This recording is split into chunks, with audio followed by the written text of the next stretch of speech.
আমার ননদরে তুমি আরেকটা বিয়া করবা? একদম নারী নির্যাতনের মামলা দিয়া কিন্তু জেলের ভাত খাওয়া ছাড়ু। বেশি কথা কই না, বেশি কথা কইলে আপনার ননদরে এখন এই মুহূর্তে 3 কথা কই তালাক দিয়ে দেব। এই শয়তানকে থাপড়ায় দাঁত সব ফালায় দাও। যাও। ওর গায়ে অনেক শক্তি, ওর থাপ্পড় দিতে গেলে আবার ঘুষি মেরে আমার দাঁত ফালাই দিব। ওরে বাবা রে বাবা, আমি অনেক ভয় পাই। এই দাও দেখতেছিস না কুপায় কার থেকে কল্লা আলাদা করে দেবো। যা চলো মাইরা ফেলাইবো। হ্যাঁ কি করবি? মাইরা ফালাইবো, মাইরা ফালা, সাহস থাকলে ফালা।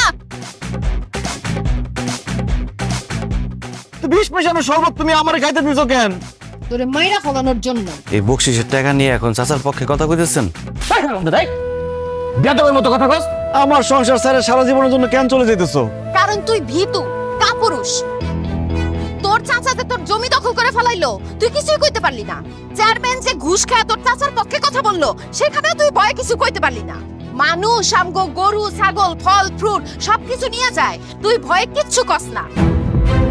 আজকে থেকে আপনার যা যা খেতে মন চাইবে খাবেন, আর যা যা করতে ইচ্ছা হবে করবেন। কেন ডাক্তার সাহেব? কারণ আপনি আর বেশি দিন বাঁচবেন না।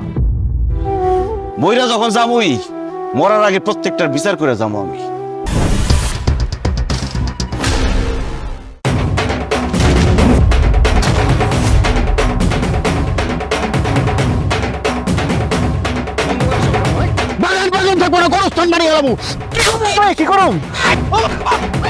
আমার বোন তোরে ভালোবাসা বিয়ে করছে, আর তুই সামান্য করে টাকার জন্য আমার বোনকে তালাক দিতে চাস?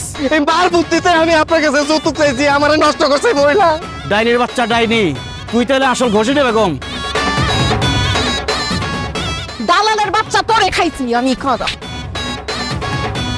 আজকে আপনার বিচারে বসে চেয়ারম্যান সাহেব, ডাক্তার আমারে কইছে আমি বেশি দিন বাঁচব না। আমি তো মরে যাবো, তোরে লয়ে মরুম।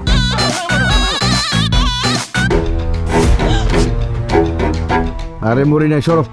আমার যেহেতু আপনার পছন্দই না, তাই আপনার মেয়েরে আপনার বাড়িতে নিয়ে গিয়ে আপনার পছন্দ মতো একটা পাত্রের কাছে বিয়ে দেন।